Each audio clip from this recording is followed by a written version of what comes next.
Close your eyes, dear listener, and let the weight of the day slip away like sand through your fingers as we embark on a journey back through the mists of time to a world where humanity first whispered secrets to the earth itself. If you're nestled in your bed, the soft glow of your screen casting gentle shadows, or perhaps listening under a blanket of stars, imagine the crackle of an ancient fire drawing you in. This is a tale woven from the threads of history, designed to cradle your mind in relaxation while igniting the spark of wonder. If stories like this soothe your evenings and transport you to forgotten eras, please like this video, subscribe for more immersive bedtime histories, and share in the comments what ancient mystery you'd like to explore next. Your thoughts fuel the fire of our shared adventures. Tonight, we delve into the dawn of agriculture, the Neolithic Revolution, that quiet yet profound shift around 12,000 years ago when our ancestors transitioned from wandering hunters to stewards of the soil, forever altering the course of human destiny. Picture yourself awakening in the dim light of a prehistoric dawn, somewhere in the Fertile Crescent, that lush arc of land curving from the Persian Gulf through modern-day Iraq, Syria, and Turkey, where rivers like the Tigris and Euphrates carve life-giving paths through arid plains.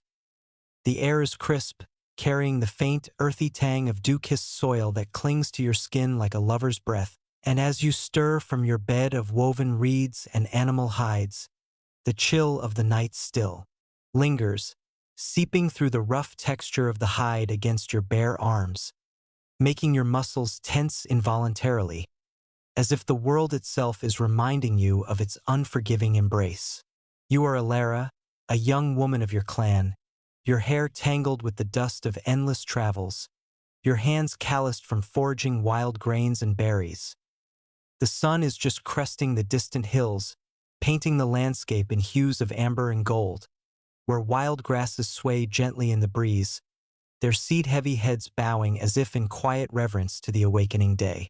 The sounds around you are a symphony of nature's awakening, the distant call of a bird slicing through the hush, the rustle of leaves underfoot like whispers from the ancestors, and the soft gurgle of a nearby stream that promises refreshment, but also the endless toil of gathering what the earth offers freely, yet sparingly. As you rise, stretching your limbs that ache from yesterday's long trek, you feel the ground beneath your feet, cool and slightly damp, the soil yielding just enough to imprint your steps, a reminder that this land, though bountiful in seasons of plenty, demands constant movement from your people.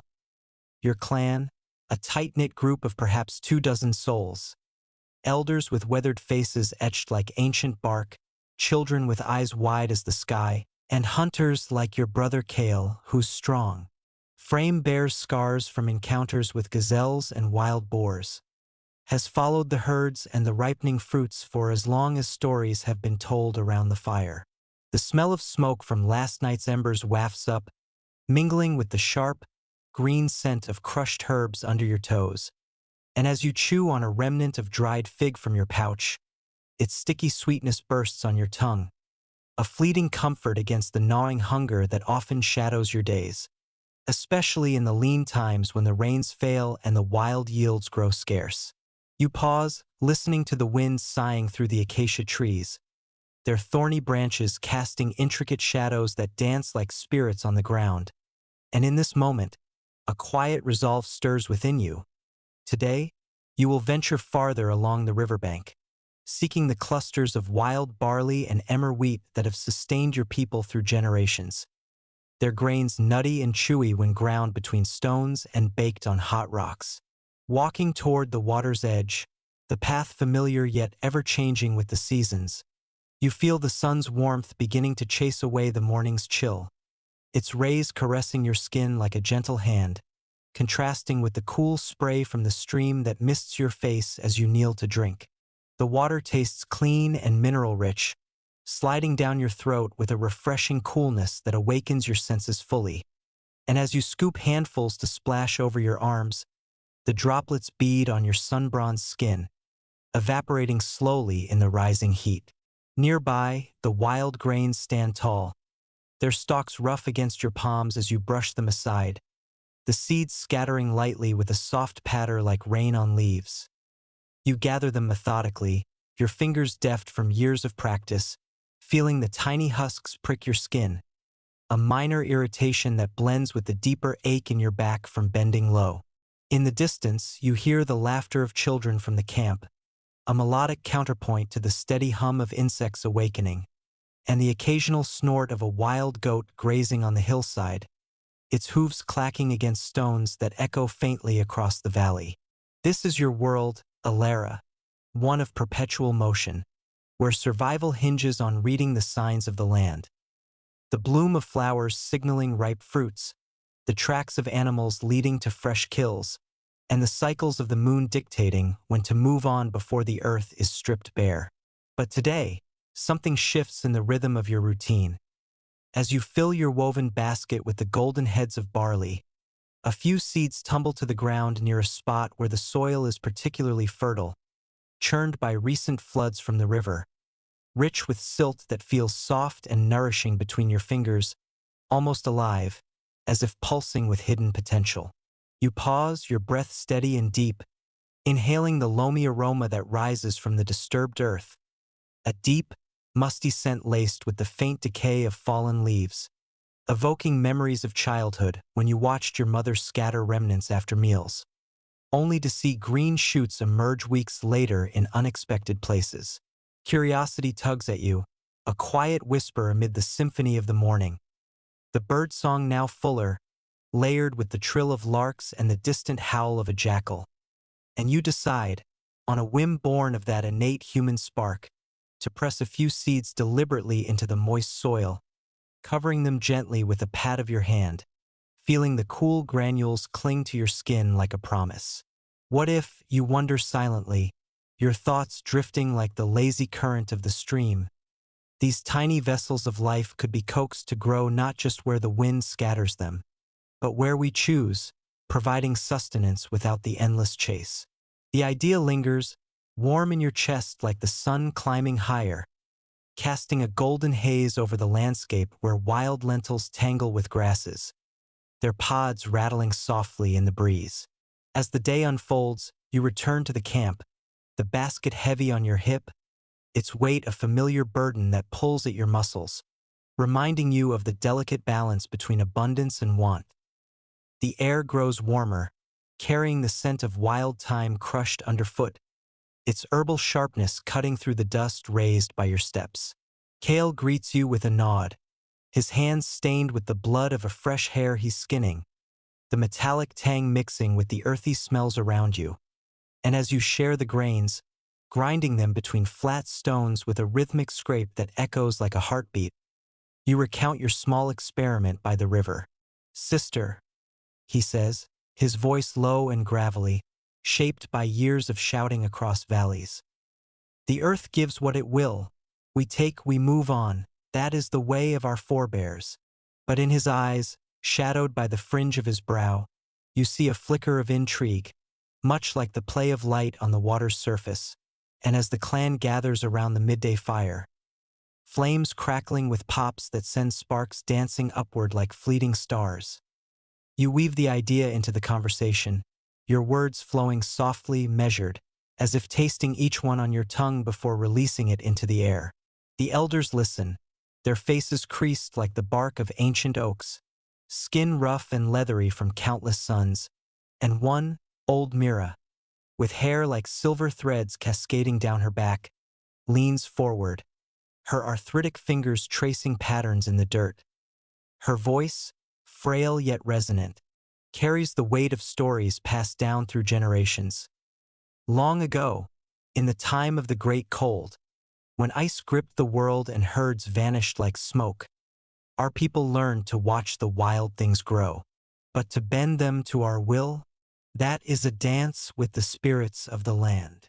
The fire's warmth envelopes you all, a comforting embrace against the subtle chill that lingers in the shade of the rocky outcrop sheltering your camp.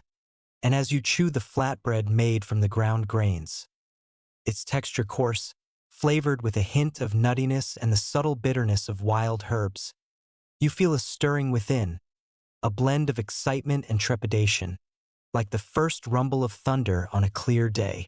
The sounds of the camp swell around you, the soft murmurs of agreement, the crunch of teeth on food, the distant bleat of sheep echoing off the hills, and beneath it all, the steady pulse of the river, a constant companion that has nourished this valley for eons.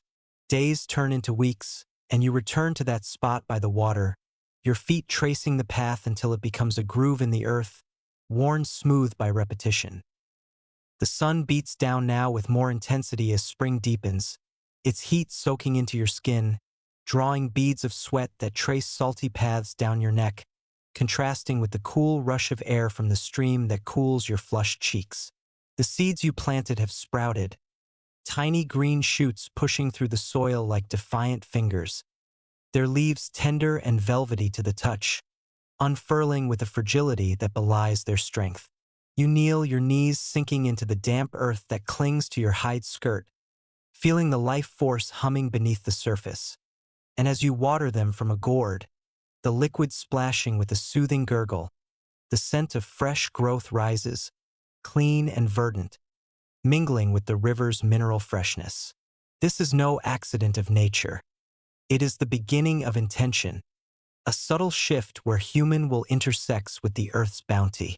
Kale joins you sometimes, his presence solid and reassuring, his calloused hands helping to clear weeds, the rough pull of roots against his palms echoing your own efforts, and in quiet moments, as the sun dips lower, painting the sky in strokes of crimson and purple, you share dreams of a future where the clan need not wander endlessly, where food grows in abundance under watchful eyes. Yet, doubts creep in like shadows lengthening at dusk. The wild animals still roam, their tracks imprinting the soil near your nascent plot, and one evening, as twilight envelopes the valley in a soft, indigo veil, you hear the growl of a predator nearby, a low vibration that sends shivers along your spine, the air thick with the musky scent of fur and threat. You stand guard, a sharpened stick in hand, its wood smooth from handling, feeling the weight of responsibility settle on your shoulders like a heavy cloak, and as the stars emerge one by one, twinkling like scattered embers in the vast blackness, you ponder the risks. Will this tether to the land bring prosperity or peril? The night air cools rapidly, wrapping around you with a crispness that bites at exposed skin, and the distant hoot of an owl punctuates the silence, a haunting melody that stirs ancient fears. Back at camp, around the fire's glow that flickers warmly on faces drawn close, stories flow like the river.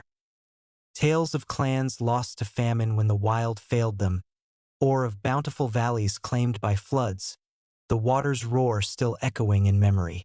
Myra's words return to you, her eyes reflecting the flames as she speaks of the Neolithic stirrings, drawn from oral histories that align with what archaeologists today confirm. Around 10,000 BCE, after the last ice age receded, warming the climate and enriching soils, our ancestors in this very region began domesticating wild emmer wheat and barley, their grains selected for larger sizes over generations, a process as gradual as the turning of seasons. As you lie on your reed mat that night, the hide covering you soft yet prickly in places, the earth's subtle vibrations lulling you towards sleep, you taste the residue of the evening meal on your lips, roasted roots with a smoky char, their earthy sweetness lingering, and feel a profound connection to this place. The soil's coolness seeping up through the mat, grounding you in a way that nomadic life never fully allowed. The transition was not abrupt. History tells us through unearthed seeds and tools. It unfolded over centuries, with women like you, the gatherers, noticing how discarded seeds sprouted near campsites, leading to deliberate planting in fertile spots near water sources. Emotions swirl within, joy at the green promise, fear of the unknown, and a quiet triumph in harnessing what was once wild. Kales snoring nearby, a rhythmic rumble, blends with the night's chorus, the chirp of crickets, the whisper of wind through grasses, and you drift off, visions of abundant fields dancing in your mind. In reflecting on this genesis, dear listener, we see how a simple act of curiosity sparked a revolution that reshaped humanity. From the chill of uncertainty to the warmth of possibility, our ancestors like Alara embodied the human spirit's resilience, their hands in the soil forging bonds that echo through time. Feel that ancient earth beneath you now, as you relax into slumber, the story's rhythm carrying you gently. What wonders might sprout from your own seeds of thought? But as whispers of this discovery begin to spread through the clan and beyond, carried on the winds of travelers and the currents of rivers, one wonders, what changes will this knowledge unleash upon the wandering tribes, drawing them into new alliances and unforeseen challenges? If this tale has transported you, comment below with your reflections, and stay tuned for the next chapter, where the seeds of innovation take root and migrate across the lands. Settle into the hush of the evening, dear listener, as the world quiets and the stars begin to prick the velvet sky, inviting you to drift into a tale that hums with the pulse of ancient lives.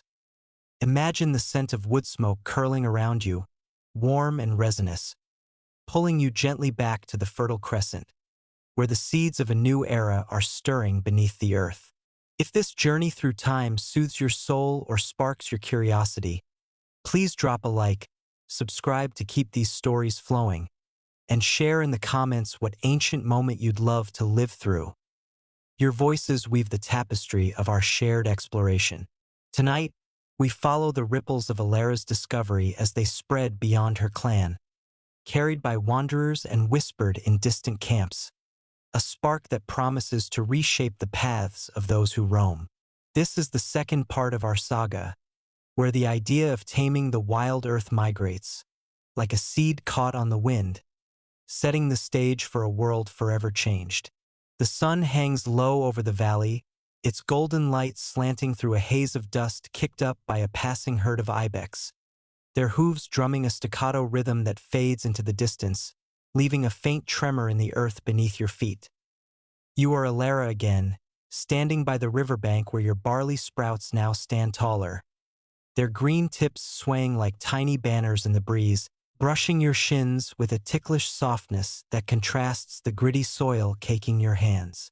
The air carries the sharp, clean scent of flowing water, laced with the faint sweetness of blooming tamarisk flowers along the bank, their delicate petals fluttering down to kiss the current.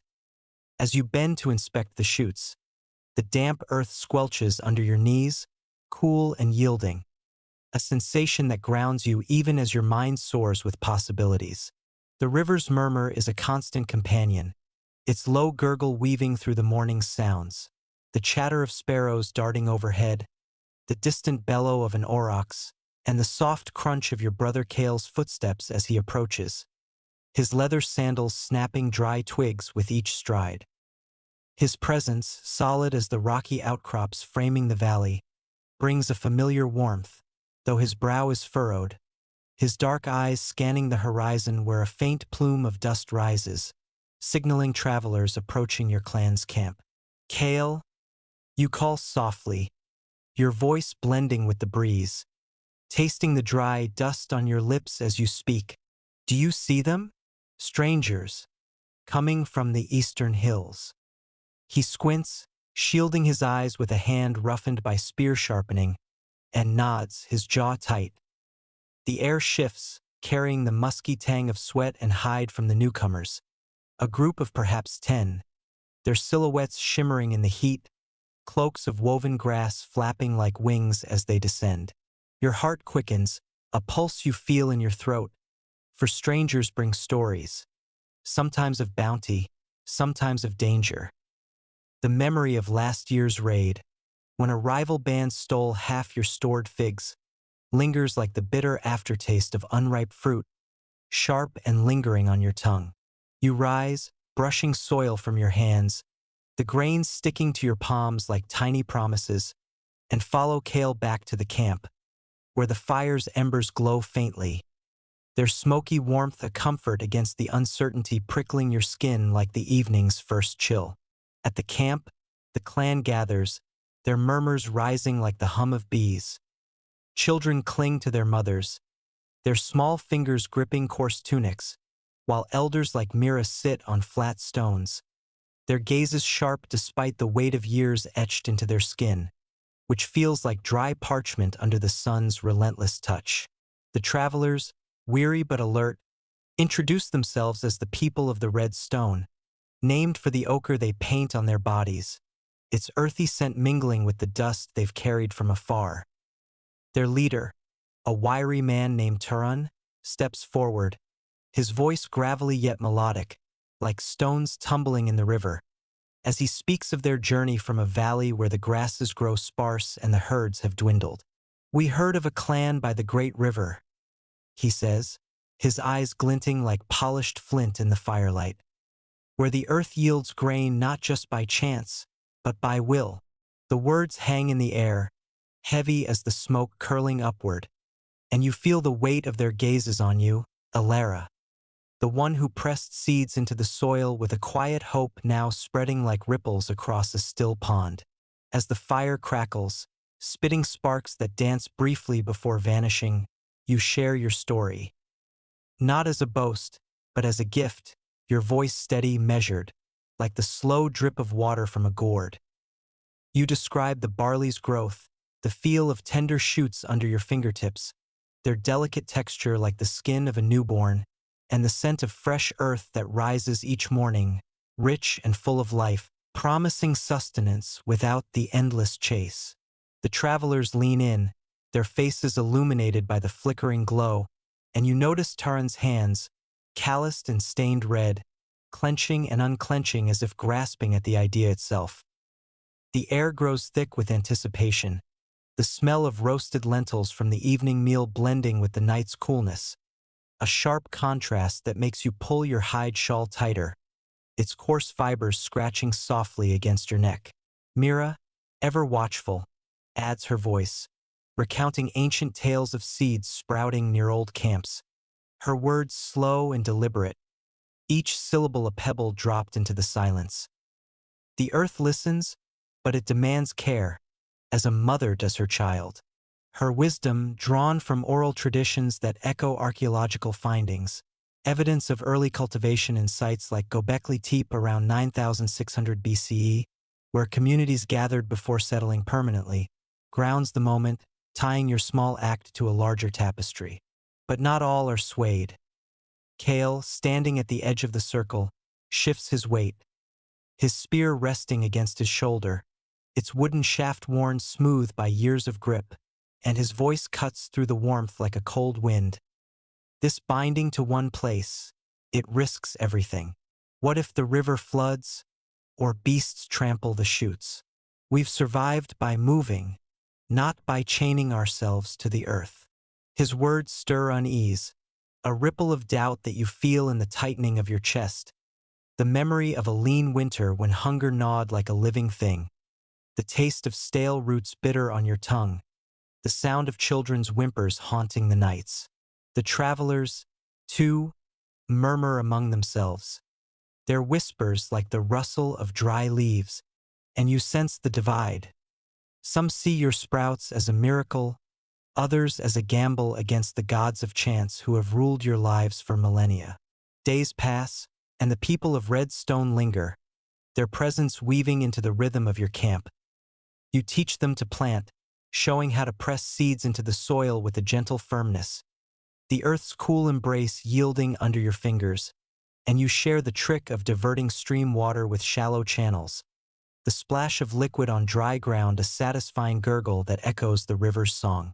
The newcomers bring gifts of their own, polished stone tools, their edges sharp enough to slice through hide with a whisper, and stories of distant lands where mountains touch the sky, their peaks shrouded in mists that smell of pine and mystery.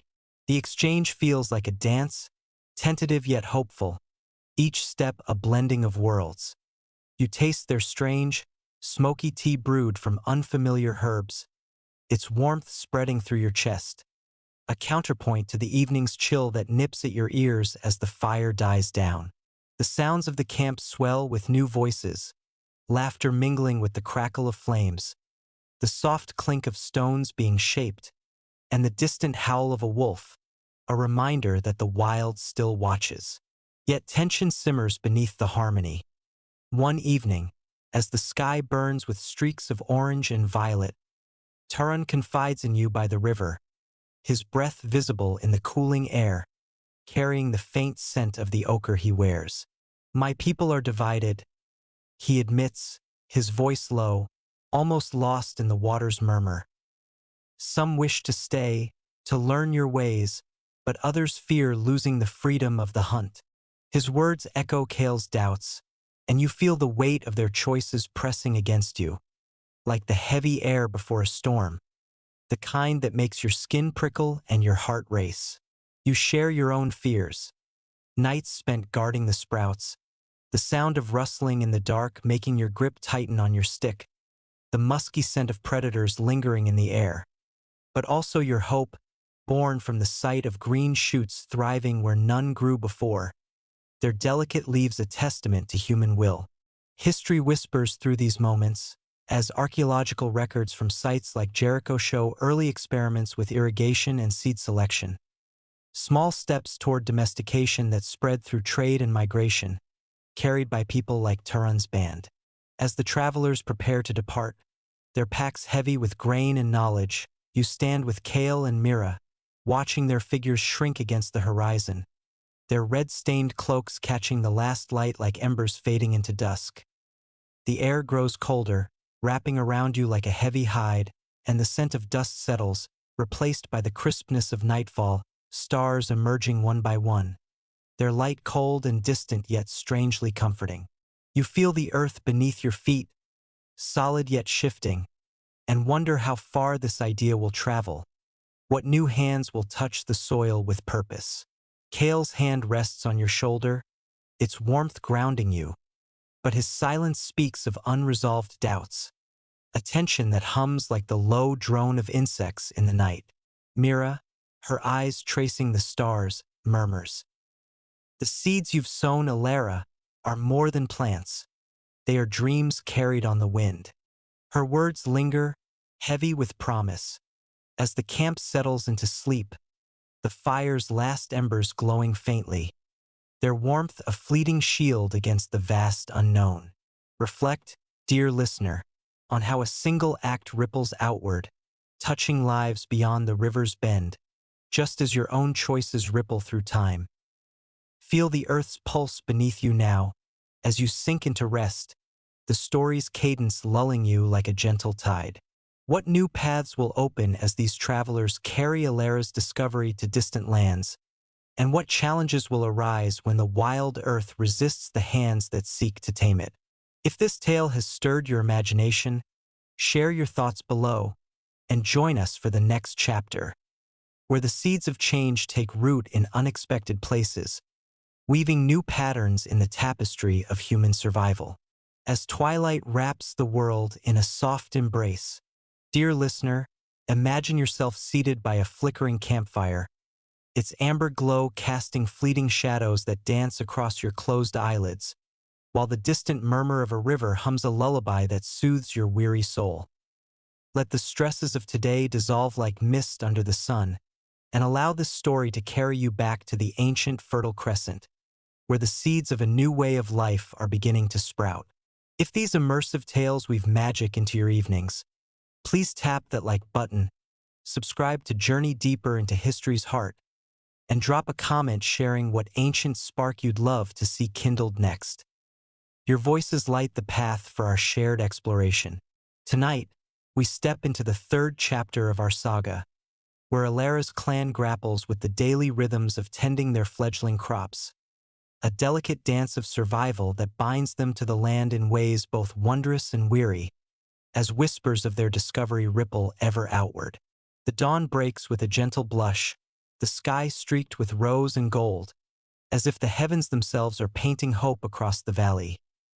You are Alara, stirring from your reed mat, the coarse fibers prickling your skin, still warm from sleep, while the cool morning air slips beneath your hide blanket, sending a shiver through your bones, sharp as the bite of winter's first frost.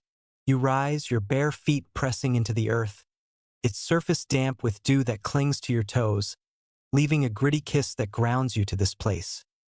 The camp by the river, where your barley sprouts now form neat rows, their green tips piercing the soil like tiny spears, swaying softly in the breeze that carries the faint, sweet scent of wild clover blooming nearby. The sounds of morning unfold around you, the cheerful trill of larks darting above, the rhythmic creak of branches rubbing in the wind, and the soft splash of water as your cousin Lila dips a clay vessel into the stream, its surface glinting like polished stone under the rising sun. Your mouth holds the lingering taste of last night's meal, roasted chickpeas, their nutty warmth tempered by the faint bitterness of wild sorrel, a flavor that steadies you for the day's labor. Tending the crops is no small task. You kneel beside the rows, your knees sinking into the soft, loamy soil, its coolness seeping through your hide skirt, a sensation both grounding and relentless, as if the earth itself demands your devotion. Your hands, calloused yet nimble, pluck weeds with care, their roots resisting with a stubborn tug, the faint snap of their release echoing like a whispered challenge. The air hums with the buzz of bees drawn to the clover, their drone a steady pulse that mingles with the distant laughter of children chasing each other through the camp, their bare feet slapping the earth in a joyful rhythm. The scent of crushed weeds rises, sharp and green, cutting through the river's mineral freshness, and as you pause to wipe sweat from your brow, the salt stings your lips, a reminder of the toil that now defines your days. Kale works nearby, his broad shoulders hunched as he digs shallow channels to guide water from the stream, the splash and gurgle of the flow a soothing counterpoint to the heat climbing with the sun, its rays now baking your back, drawing beads of sweat that trace warm paths down your spine. This is the rhythm of survival, a cycle of care that binds you to the land in ways your wandering ancestors never knew. The archaeological record, with sites like Catalhoyuk revealing early farming tools and granaries from around 7500 BCE, confirms that such labor was the heartbeat of Neolithic life, transforming nomads into settlers who shaped the earth to their will. You pause to drink from a gourd, the water cool and faintly earthy, sliding down your throat like a balm, and as you survey the rows, pride swells in your chest, warm as the sunlight filtering through the acacia trees, their thorny shadows dappling the ground like a woven tapestry. Yet the work is unending. Weeds return as surely as the stars, and pests, like the mice that scurry in the twilight, their tiny claws scratching faintly on the soil, threaten your fragile harvest. One morning, you find a patch of shoots nibbled to stubs, the sight twisting your gut like hunger pangs, the memory of lean winters flashing through your mind, when the air was thick with the sour scent of desperation and the wails of the hungry pierced the night. The clan adapts, learning through trial and error. Mira, her silver hair gleaming like moonlight as she sits weaving baskets, shares stories of how her grandmother once scared birds with clattering stones tied to branches. A method you try. The clack-clack of rocks a sharp note against the valley's quiet, blending with the rustle of leaves and the distant bleat of goats grazing on the hillside. You and Lila devise a new tool, a flat stone sharpened to a blade, its edge biting into your palm as you grip it, the pain a small price for slicing weeds faster, their sap staining your fingers with a bitter tang that lingers even after washing in the stream's cool flow. The clan's meals reflect this rooted life. Barley porridge, thick and hearty, its warmth filling your belly, flavored with wild herbs that add a peppery kick, eaten around the fire where sparks pop like tiny stars, their fleeting glow mirrored in the eyes of your kin, who share stories of the day's triumphs and setbacks, their voices weaving a tapestry of hope and resilience. But not all embrace this change. Kale, his hands stained with earth from digging, voices his unease one evening as the fire's glow bathes the camp in warmth, its smoky scent wrapping around you like a heavy cloak. Ilara, he says, his tone low, almost drowned by the crackle of burning logs. This tethering to one place, it makes us vulnerable. The herds move, the rains shift. What happens when the river betrays us? His words, Heavy as the stone tools you wield, stir murmurs among the clan, their faces flickering with doubt in the firelight, the air thick with the scent of roasted meat and the faint musk of hides drying nearby. You feel the weight of his concern, a tightness in your chest like the press of a cold stone. For you've seen the river swell in spring, its roar deafening, sweeping away anything in its path, the memory of its muddy, churning scent still vivid. Yet, the sight of your growing crops, their stalks now knee-high, their leaves brushing your legs like a gentle caress, fuels a stubborn hope, a warmth that battles the chill of doubt creeping into your heart. One day, a small crisis tests your resolve. A dry spell grips the valley, the sun relentless, baking the earth until it cracks like old leather under your feet. The air heavy with the dusty scent of parched soil, no longer softened by the river's breath. The sprouts wilt, their leaves curling like pleading hands, and panic ripples through the camp, voices rising in sharp bursts, like the snap of dry twigs, as fear of hunger rekindles old instincts to flee. You and Kale work tirelessly, hauling water in heavy clay vessels, their weight straining your shoulders, the cool liquid sloshing with a rhythmic gurgle that steadies your resolve. The taste of dust coats your tongue, gritty and persistent, as you pour water over the rows, watching it soak into the earth with a soft hiss, a faint steam rising in the heat. Mira, her hands trembling as she scatters protective ash around the plants, murmurs prayers to the spirits of the land. Her voice a low hum that blends with the wind's mournful sigh through the trees, their branches creaking like old bones. The effort pays off.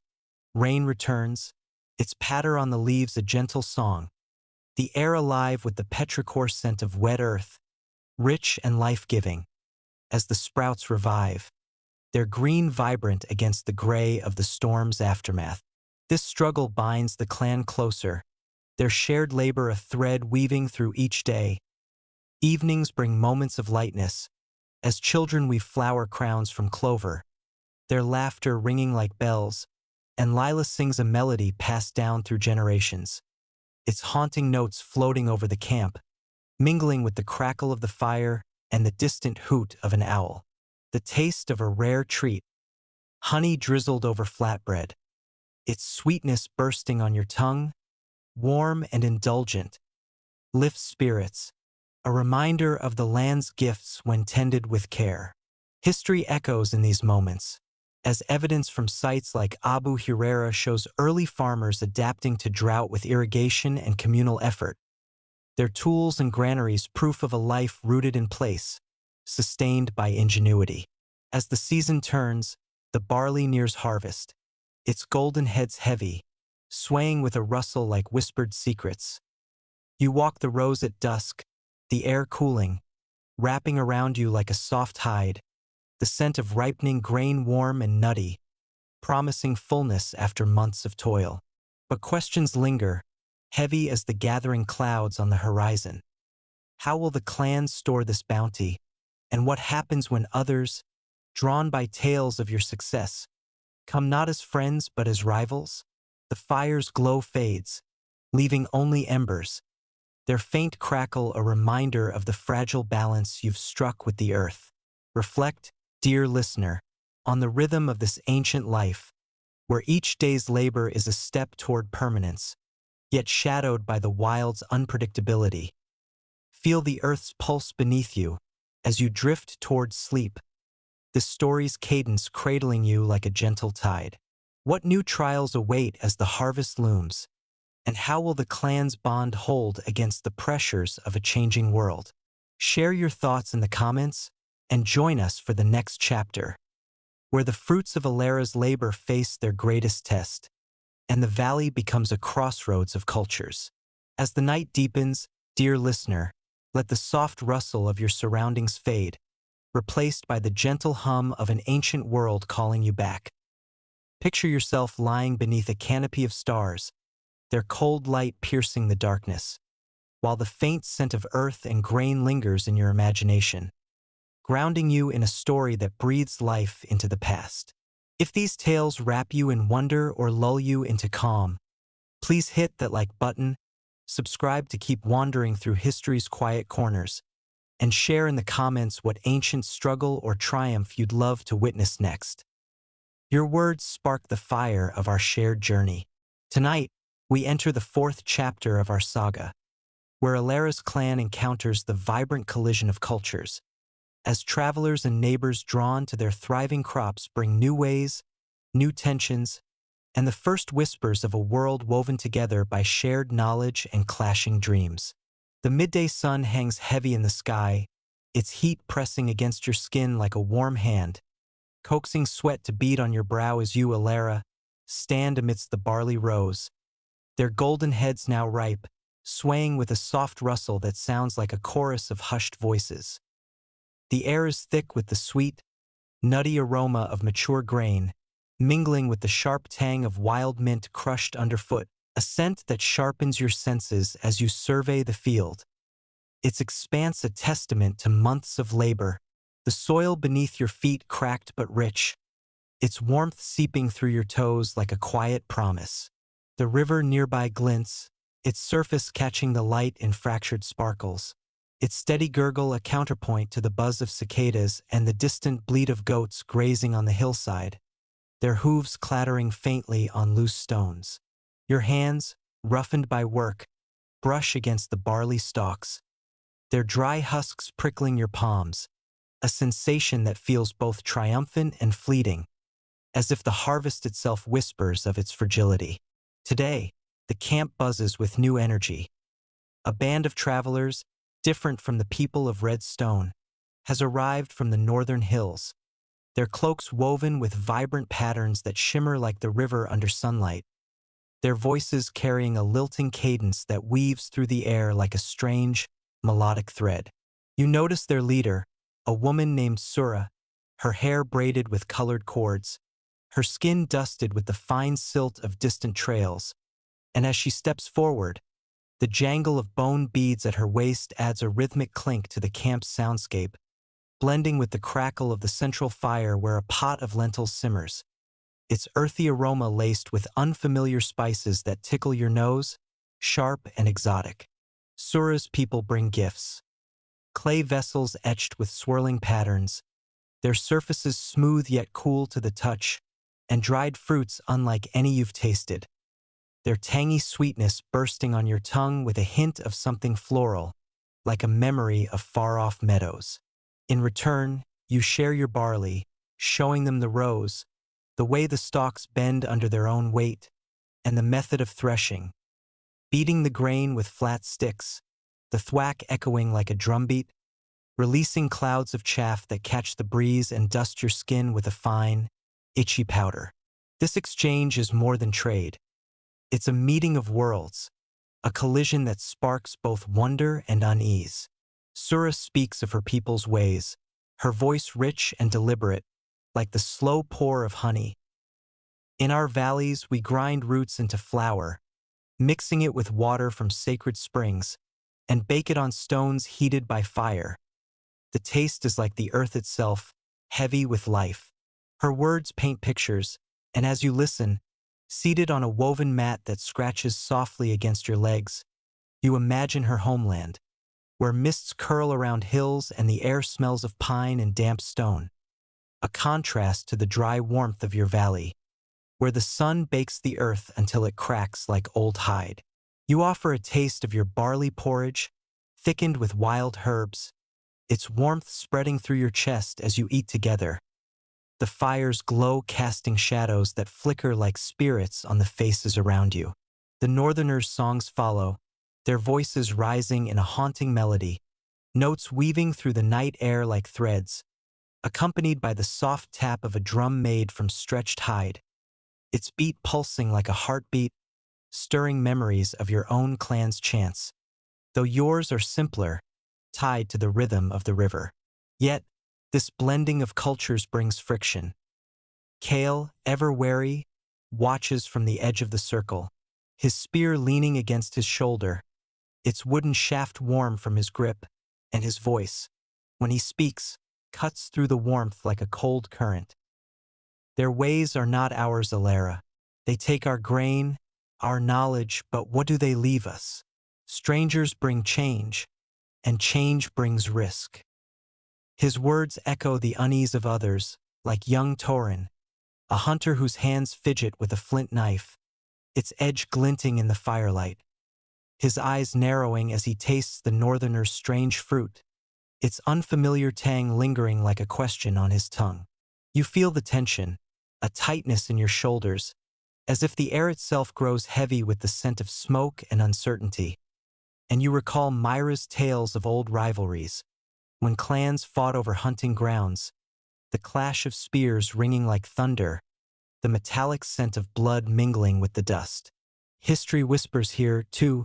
Archaeological sites like Telia Sultan show early trade networks, with obsidian tools and exotic shells traveling hundreds of miles, proof that Neolithic communities mingled, sharing innovations like farming while navigating the tensions of difference.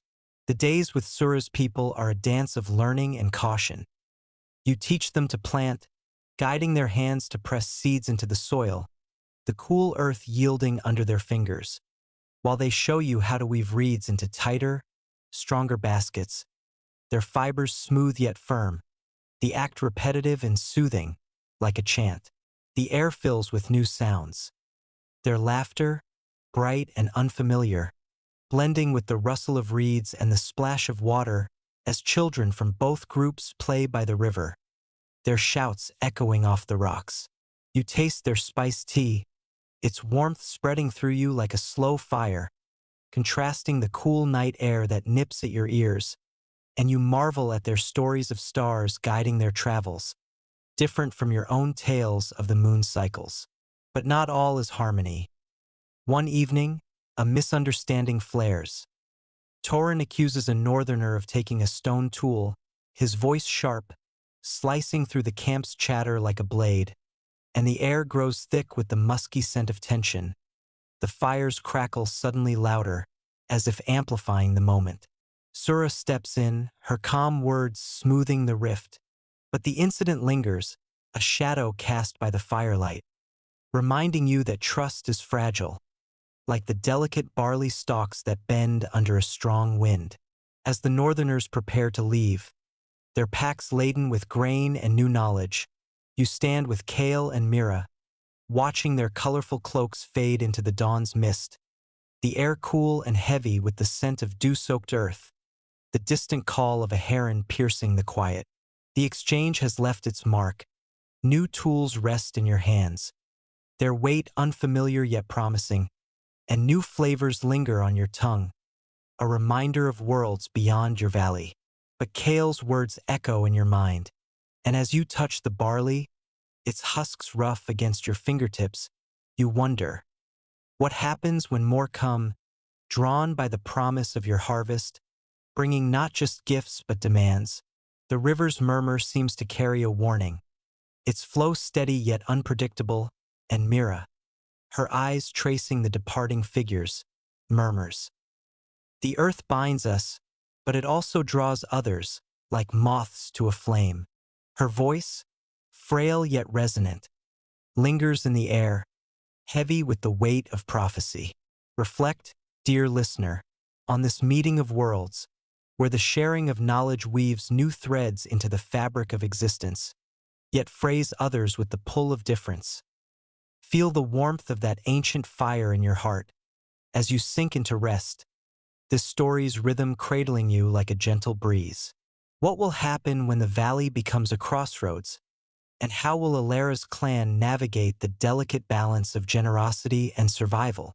Share your reflections below and join us for the next chapter, where the shadow of scarcity looms, testing the bonds forged in the glow of shared fires.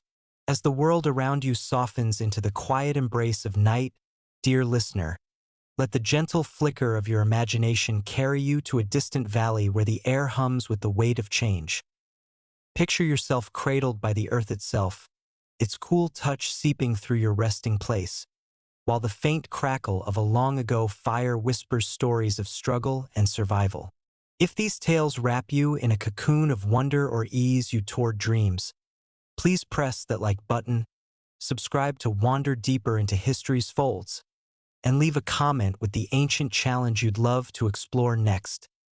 Your voices fuel the embers of our shared journey. Tonight, we step into the fifth chapter of our saga, where Alara's clan faces the darker side of their new life tethered to the land, as scarcity, suspicion, and the wild's relentless pull test their resolve, casting shadows over the promise of their budding harvest. The moon hangs low, a silver crescent slicing through the velvet dark, its pale light casting ghostly shadows across the valley where you, Alara, stand guard over the barley rows. The night air is sharp, biting at your exposed arms, the coarse hide shawl around your shoulders offering little warmth against the chill that seeps into your bones, as if the earth itself is exhaling a warning. The barley, nearly ready for harvest, sways faintly, its dry stalks whispering with each gust, a sound like secrets shared in haste, blending with the distant hoot of an owl and the soft rustle of leaves skittering across the ground. You clutch a sharpened stick, its wood smooth yet heavy in your grip, the faint scent of sap still clinging to it, grounding you as you scan the darkness for signs of trouble, wild boars, their musky odor carried on the breeze, or worse, rival clans drawn by tales of your thriving crops, their footsteps silent but their intent sharp as flint. Your mouth is dry, the lingering taste of tonight's meager meal, bitter wild greens and a scrap of dried fish, its saltiness sharp on your tongue, reminding you of the lean days that have crept back. The river's flow weaker now, its gurgle quieter, as if reluctant to share its lifeblood. The past weeks have been a trial. A dry spell lingers, the sun relentless by day, baking the earth until it cracks like old bone under your feet. The air thick with the dusty scent of parched soil, no longer softened by the morning dew that once kissed your toes. The barley, though resilient, shows signs of strain. Some stalks droop, their tips browning, and you feel a pang in your chest, sharp as the hunger that gnaws when rations dwindle. The memory of a child's quiet sobs echoing in your mind from nights when the stores ran low. You and Kale have worked tirelessly, hauling water from the shrinking stream, the clay vessels heavy on your shoulders, their weight pulling at your muscles until they ache. The cool splash of water on the crops, a fleeting relief against the heat that clings to your skin like a second hide. The labor is grueling, each step through the rows stirring clouds of dust that coat your throat, gritty and choking, and as you pause to catch your breath, the faint buzz of insects fills the silence, a reminder that life persists, even in hardship. Suspicion festers within the clan, a shadow cast by scarcity. Torin, the young hunter, has grown restless, his hands fidgeting with his flint knife, its edge catching the firelight during evening gatherings, where the air grows heavy with the smoky scent of burning wood and the tense murmurs of discontent.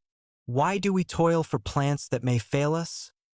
he demands one night, his voice sharp, cutting through the crackle of the fire like a blade, his breath visible in the cooling air, carrying the faint tang of roasted roots shared sparingly among the group.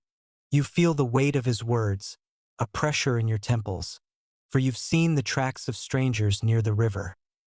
Shallow footprints in the mud, their edges crumbling, and broken branches where someone lingered watching. Kale, his face etched with worry, shares your unease, his spear never far from hand, its tip gleaming as he sharpens it. The rhythmic scrape of stone on stone, a steady counterpoint to the night's quiet. Mira, her voice frail but firm, tries to soothe the tension, recounting tales of past droughts survived through unity, her words slow and deliberate, like water dripping from a gourd. The earth tests us, as it always has, but it rewards those who endure.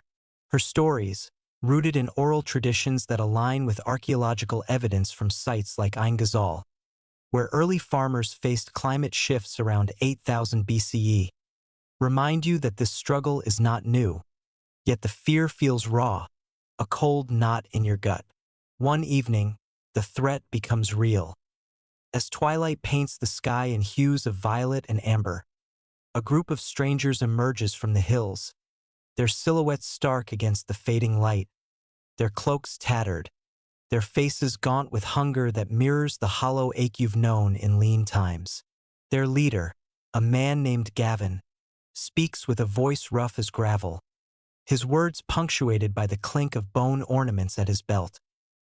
"We've heard of your fields, your grains that grow by will.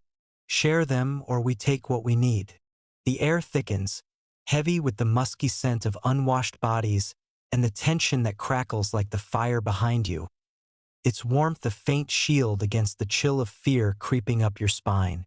You stand firm, your stick raised, its weight reassuring in your hand, though your heart pounds, loud as the distant thunder rolling in from the hills, the air now tinged with the metallic scent of an approaching storm. Kale steps beside you, his presence solid, his spear leveled, while Mira, her silver hair glowing in the firelight, raises a hand, her voice cutting through the standoff. "There is enough for all, if we work as one." Her words, a fragile bridge, pause the moment, but Gavin's eyes, glinting like flint, hold a hunger that goes beyond food, a desire for control that you feel in the tightening of your fists. The clan negotiates uneasily, offering a small share of grain, the act of giving both a gesture of peace and a pang of loss, as each handful feels like a piece of your future slipping away, the dry seeds rustling in their woven baskets like a whispered farewell. Gavin's band camps nearby, their fires dotting the hillside like rival stars, their laughter and songs, harsh and unfamiliar, carrying through the night, mingling with the howl of a jackal and the rustle of leaves in the wind. You lie awake, the reed mat beneath you scratching softly, the earth's coolness seeping up, grounding yet restless, as you taste the lingering bitterness of tonight's meal. Scorched barley, its char heavy on your tongue, a reminder of the fire's dual nature, both nurturer and destroyer. The next day you find signs of theft, scattered husks, trampled shoots, the soil disturbed as if clawed by desperate hands, the sight twisting your gut like a blade, the air thick with the scent of crushed grain and betrayal. This challenge forces the clan to adapt. You and Kale devise traps, shallow pits lined with sharp stones, their edges hidden by leaves, the faint clatter of pebbles signaling a catch, and assign night watches, the weight of vigilance pressing on your shoulders like a heavy hide. Lila, her hands deft from weaving, crafts nets to protect the crops, their fibers rough against your fingers. They're weaved tight as the bonds you're fighting to preserve. The effort binds the clan closer, though Torin's grumbling persists, his voice a low rumble by the fire, where the scent of roasted lentils offers fleeting comfort against the growing unease. History echoes in these trials, as sites like Netiv Hagdud reveal early fences and storage pits, signs of communities guarding their harvests against both beasts and rivals, their ingenuity born of necessity. As the harvest nears, the tension lingers, a shadow over the valley. You walk the rows at dawn, the air cool and heavy with the scent of ripening grain, the barley's golden heads bowing under their own weight, a promise of plenty if you can protect it. But the strangers' fires still burn on the hillside, their presence a constant hum in the background, like the drone of insects before a storm, and you wonder, will this new way of life bring unity or spark conflict? As the valley becomes a beacon for those hungry for more than grain, reflect, dear listener, on the shadows cast by progress, where every step forward carries the weight of risk. Feel the earth's pulse beneath you, steady yet uncertain, as you drift towards sleep, this story's cadence wrapping you like a soft hide. What will happen when the harvest arrives? And how will Alara's clan face the growing tide of outsiders drawn to their fields? Share your thoughts below and join us for the next chapter, where the bonds of community are tested and the valley's future hangs in the balance. As shadows lengthen and the world settles into the hush of evening, dear listener, imagine yourself wrapped in the stillness of a starlit night, the faint glow of embers warming your thoughts as you sink into a tale that pulses with the heartbeat of an ancient community. Let the soft creak of the earth beneath you and the distant call of a night bird guide you back to the fertile Crescent, where the air hums with the tension of lives tethered to the land. If these stories cradle your mind or ignite your curiosity, please tap that like button, subscribe to keep exploring history's depths, and share in the comments what ancient bond or struggle you'd love to uncover next. Your voices weave the threads of our shared journey. Tonight, we enter the 6th chapter of our saga, where Alara's clan forges a fragile sense of community amidst the trials of their new life, as the harvest looms and the valley becomes a crucible for unity, rivalry, and the warmth of shared fires. The dawn breaks with a soft veil of mist, cloaking the valley in a silvery haze that clings to your skin, cool and damp, as you, Alara, step out from the shelter of woven reeds, their faint, grassy scent mingling with the earthy musk of the morning air. Your feet press into the soil, its surface slick with dew, leaving shallow prints that mark your path toward the barley fields, where the stalks stand tall, their golden heads heavy with grain, swaying with a whispery rustle like a chorus of quiet voices. The river's gentle gurgle weaves through the morning sounds, the cheerful trill of sparrows, the distant bleat of goats grazing on the hillside, and the soft thud of your brother Kale's footsteps as he joins you. His spear slung across his shoulder, its wooden shaft warm from his grip, the faint scent of polished wood cutting through the mist. Your mouth holds the faint, nutty aftertaste of last night's barley flatbread, its texture coarse yet comforting, a reminder of the bounty you've nurtured through months of toil, though the memory of trampled shoots and stolen grain lingers, sharp as the bitter tang of unripe berries. The clan has grown closer in the face of threats, their lives now woven into the rhythm of the land. You work side by side with Lila, her hands deft as she ties nets around the barley rows, their fibers rough against your palms. They're weave tight as the bonds you're building, the act repetitive and soothing, like a chant that steadies your breath. The air warms as the sun climbs, burning off the mist, its rays caressing your skin with a gentle heat that contrasts the cool earth beneath your knees, where you kneel to clear weeds, their roots snapping with a faint crack, releasing a sharp, green scent that mixes with the sweet aroma of ripening grain. The camp buzzes with activity. Children chase each other, their laughter ringing like bells, their bare feet slapping the ground, while elders like Mira sit weaving baskets, their arthritic fingers moving with a slow grace, the rustle of reeds blending with the crackle of the central fire, where a pot of lentils simmers, its earthy warmth laced with wild thyme, filling the air with a promise of shared meals. This sense of community is hard-won. After the confrontation with Gavin's band, the clan has doubled its efforts to protect the harvest, setting traps and posting watches, the weight of vigilance pressing on your shoulders like a heavy hide, the night air sharp with the musky scent of predators and the distant glow of rival fires on the hillside. Yet, these trials have sparked moments of unity, shared labor, shared fears, and shared triumphs, like the evening when the clan gathered to repair a breached irrigation channel, the cool splash of water on your hands a balm against the day's heat, the collective cheer when the flow resumed, a gurgle-like laughter, binding you all in a fleeting joy. Myra's stories, told by the fire's glow, weave the past into the present, her voice soft yet resonant, like the hum of the river. In my grandmother's time, clans joined hands to face the wild's wrath, their fires burning as one. Her words, echoing archaeological findings from sites like Keonu, where early settlements show signs of communal storage and shared rituals around 8,500 BCE, ground the moment, reminding you that community is both a shield and a burden. But not all is harmony. Torin, the young hunter, remains a thorn in the clan's side, his restlessness growing like a storm cloud, his voice sharp as he argues by the fire, the air thick with the smoky scent of burning logs and the tension of his words. We chain ourselves to this dirt, while the herds roam free. What's a harvest worth if we lose our way? His flint knife glints in the firelight, its edge catching the glow, and you feel a pang, like a cold stone in your chest. For his words echo Kale's earlier doubts, stirring unease among the younger members, their murmurs rising like the buzz of insects before rain. You counter, your voice steady, tasting the words before you speak. The land gives us roots, Tauren, not chains. It holds us so we may thrive, not wander until we fade.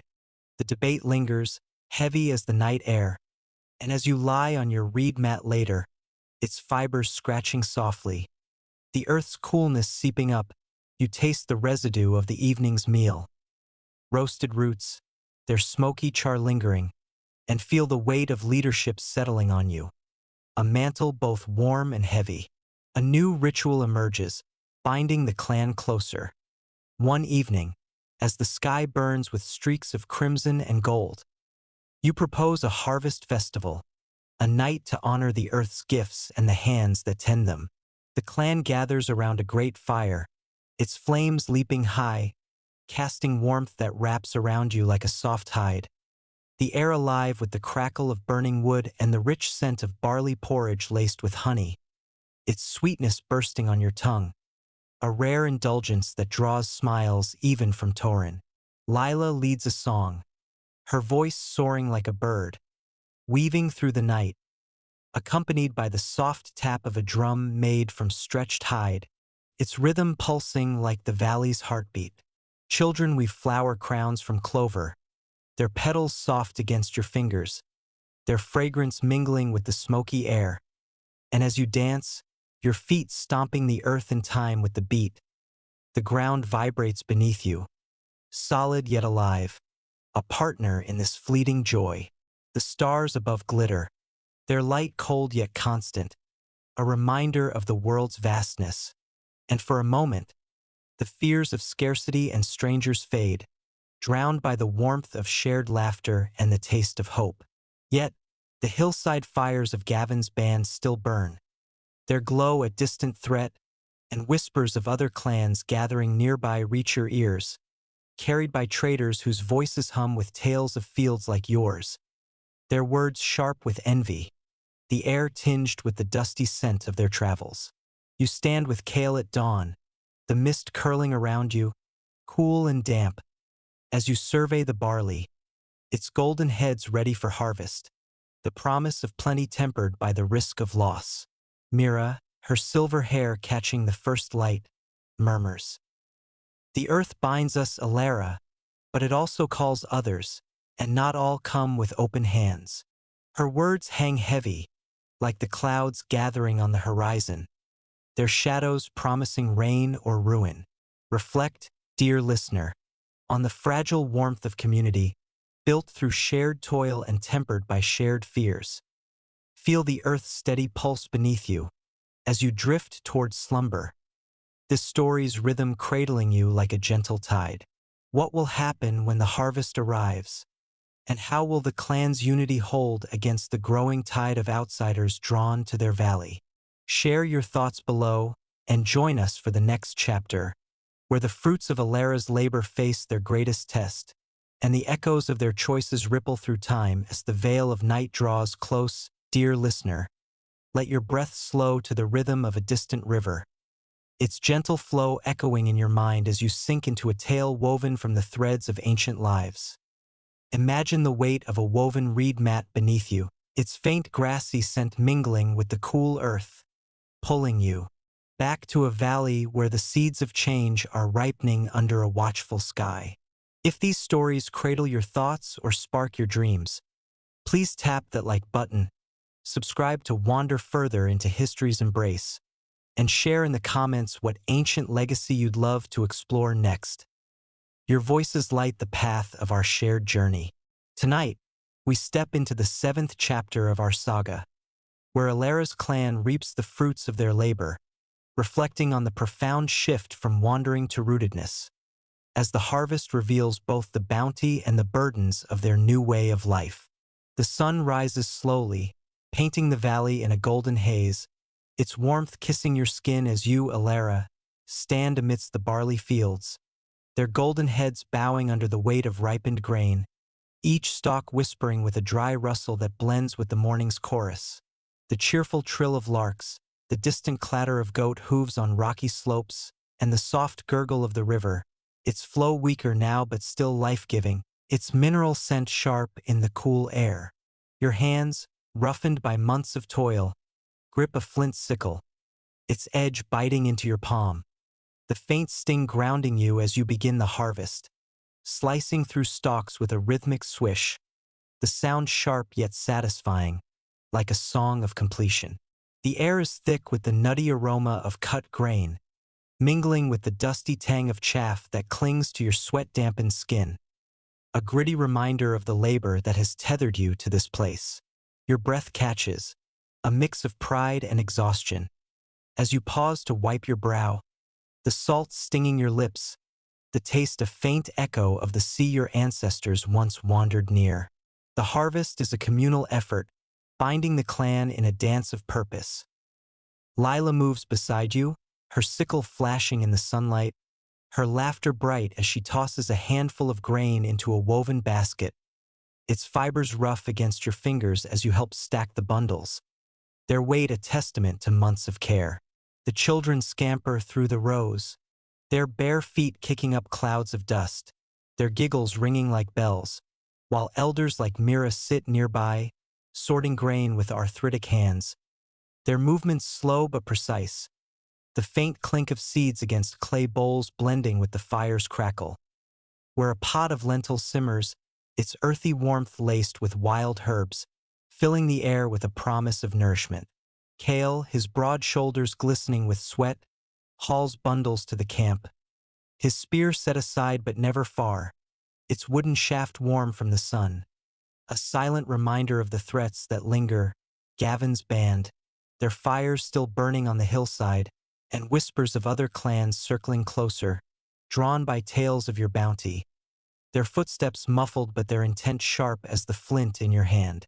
This moment of reaping is a triumph, yet it carries a weight. As you thresh the grain, beating it with flat sticks, the thwack echoing like a heartbeat, you feel the earth's pulse beneath you, solid yet demanding, its coolness seeping through your knees as you kneel, the soil's rich scent rising, heavy with the promise of life and the threat of loss. The granary, a pit lined with stones, begins to fill, each handful of grain a small victory, its dry rustle a sound of security, though the memory of trampled shoots and stolen seeds lingers, bitter as the taste of scorched barley from a lean night. Myra's stories, shared in the evening's glow, weave this moment into a larger tapestry, her voice soft yet resonant, like the hum of the wind through acacia trees. In my grandmother's time, the first to store grain knew both plenty and peril, for abundance draws eyes as surely as a fire draws moths. Her words, rooted in oral traditions that align with archaeological evidence from sites like Dra, where granaries from 9000 BCE show early storage practices, ground your efforts, reminding you that this shift to rootedness is a legacy, a bridge between the wandering past and a settled future. But the harvest reveals burdens as well as blessings. The clan's stores grow, yet so does the labor of guarding them, the night watches stretching long, the air sharp with the musky scent of predators and the distant glow of rival fires, their smoke curling like a warning. Torin's discontent festers, his voice sharp one evening as the fire's warmth wraps the camp, its crackle nearly drowning his words. We reap, but for what? To feed strangers who take without giving. His flint knife glints, its edge catching the light, and you feel a pang, like a cold stone in your chest. For his words stir doubts among the younger members, their murmurs rising like the buzz of insects before a storm. You counter, your voice steady, tasting the words before you speak. This grain is our future, Torin, not just our food. It holds us to the land, so we may build, not just survive. The debate lingers, heavy as the air, thick with the smoky scent of burning logs and the tension of a clan at a crossroads. The harvest's end brings a moment of reflection. One twilight, as the sky burns with streaks of violet and amber, you stand by the river, its surface glinting like polished stone, its cool spray misting your face, a fleeting relief against the day's heat that clings to your skin. The granary is nearly full, its stones warm to the touch, the grain's nutty aroma rising as you check the stores, a promise of winter's survival. Yet, the hillside fires of Gavin's band burn brighter, their numbers growing, and traders' tales speak of other clans moving closer, their voices humming with envy, the air tinged with the dusty scent of their travels. You feel a mix of triumph and trepidation, the weight of leadership settling like a heavy hide, the memory of Myra's words echoing. The earth rewards, but it also tests. The night air cools, wrapping around you, sharp with the scent of dew-soaked earth, and as you return to the camp, the fire's glow casting warmth on faces drawn close, you wonder, what legacy will this harvest leave, and how will it shape the clan's place in a valley now alive with the footsteps of others? The stars emerge, their light cold yet constant, a reminder of the world's vastness. And as you lie on your reed mat, its fibers scratching softly, the earth's coolness seeping up, you taste the residue of the evening's meal. Barley porridge, its warmth lingering, sweetened with a rare drizzle of honey, a taste of hope. History whispers through these moments, as sites like Jerf El Ahmar reveal the social shifts of early farming, with larger settlements and shared storage marking the rise of community and conflict. The clan's fire burns low, its embers glowing faintly, their crackle a soft lullaby, but the distant hum of rival voices carries a question. Will this bounty bind the valley's people together, or spark a struggle that could unravel all you've built? Reflect, dear listener, on the legacy of those who dared to root themselves to the earth, their hands shaping a future from the soil's embrace. Feel the pulse of that ancient valley beneath you as you drift towards sleep, this story's rhythm cradling you like a gentle tide. What will happen when the granary's wealth draws new eyes? And how will Alara's clan navigate the delicate balance of abundance and ambition? Share your thoughts below and join us for the final chapter, where the echoes of their choices resonate into the modern world, weaving a tapestry that still shapes our own. As the night wraps you in its gentle embrace, dear listener, let the soft glow of moonlight filter through your thoughts, its silver touch mingling with the distant hum of a world long past. Imagine yourself resting on a bed of woven reeds, the earth's cool breath rising to meet you, carrying whispers of ancient lives that still echo in our own. If these tales have soothed your evening or kindled your wonder, please tap that like button, subscribe to linger longer in history's glow, and share in the comments what ancient story you'd love to hear next. Your voices weave the final threads of our shared journey. Tonight, we close the 8th and final chapter of our saga, where Alara's clan stands at the cusp of a new era, their harvest complete, their legacy taking root, as the valley's story ripples into the modern world, connecting past and present in a timeless dance. The dawn breaks with a quiet radiance, the sky awash in hues of rose and gold, as if the heavens celebrate the valley's transformation. You are Alara, standing at the edge of the barley fields, now shorn of their golden bounty, the stubble prickling your bare feet, its dry texture a stark contrast to the soft, loamy soil that cradles the promise of next season's planting. The air is crisp, carrying the nutty scent of threshed grain, mingled with the faint, sweet aroma of wild clover blooming along the riverbank, where the water's gentle gurgle weaves through the morning sounds, the cheerful trill of sparrows, the distant bleat of goats, and the soft thud of Kale's footsteps as he approaches. His spear resting lightly on his shoulder, its wooden shaft warm from his grip, the faint scent of polished wood grounding you in this moment of completion. Your mouth holds the lingering taste of last night's feast, barley porridge laced with honey, its sweetness a rare gift, shared in celebration of the granary's fullness. A triumph that warms your chest like the sun now climbing higher, its rays caressing your skin with a gentle heat.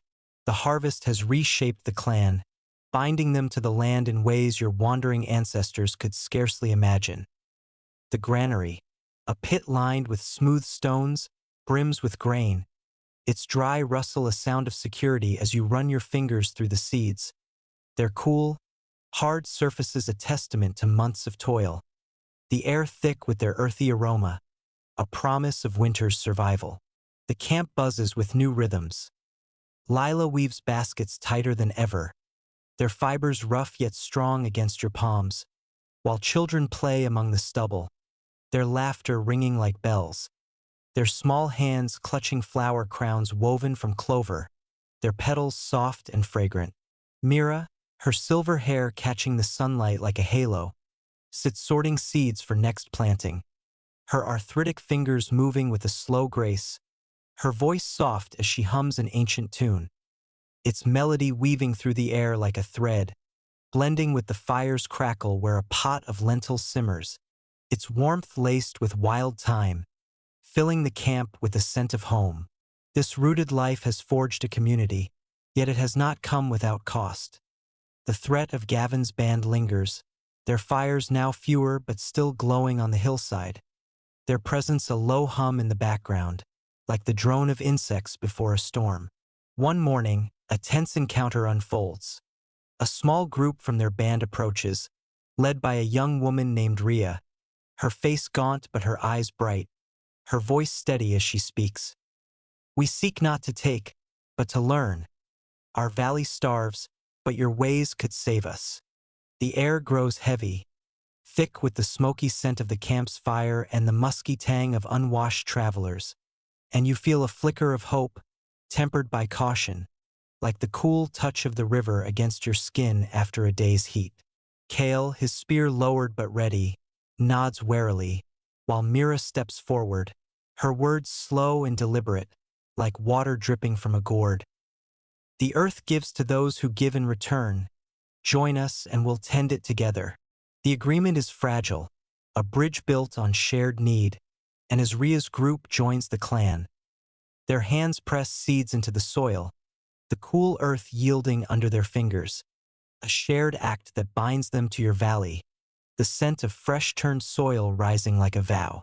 This blending of peoples mirrors the broader tapestry of the Neolithic, where archaeological sites like Tel Abu Hurera reveal communities growing through trade and shared knowledge, their granaries and tools evidence of a shift from isolation to interdependence, around 8000 BCE. The clan's evenings now pulse with new voices.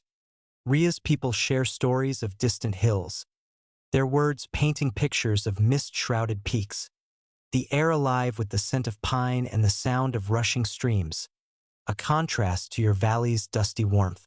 You taste their strange, smoky tea, its warmth spreading through your chest, and teach them to bake barley flatbread, its nutty flavor bursting on their tongues, a shared meal that seals the bond. Yet, Torin's grumbling persists, his flint knife glinting as he sharpens it by the fire, his voice low but sharp. More mouths to feed, more hands to guard against. His doubt, a cold knot in your gut, echoes the clan's fears of scarcity, the memory of lean nights when hunger's bitter taste lingered, but the sight of Rhea's children laughing with your own, their flower crowns tangled in their hair, softens the edge of mistrust. As winter approaches, the valley settles into a new rhythm.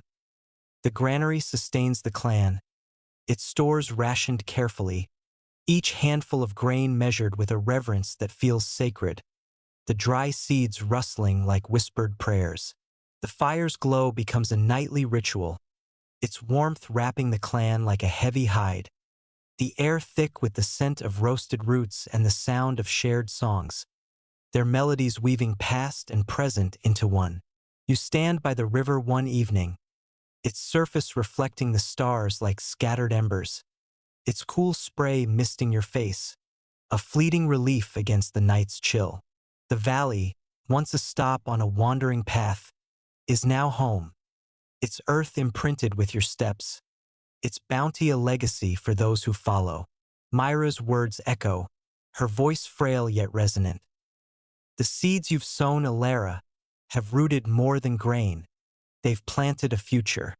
Her wisdom, grounded in the oral traditions that align with the spread of agriculture across the Fertile Crescent, carries the weight of truth, as the clan's small steps echo in the rise of settlements that would one day birth cities. The modern world carries these echoes, dear listener.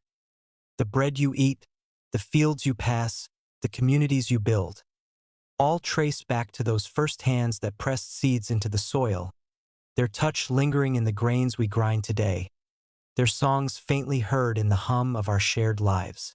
Feel the earth's pulse beneath you now, as you rest in your own time, the warmth of your bed a distant cousin to the reed mats of Alara's clan, the scent of your room a faint echo of their wood smoke and wild herbs. The valley's story lives on, in the taste of bread, the rhythm of community, the balance of giving and guarding that shapes our world. What seeds will you sow, and what legacy will they grow into? Share your reflections below, and let this tale linger as you drift into dreams, the cadence of history cradling you like a gentle tide.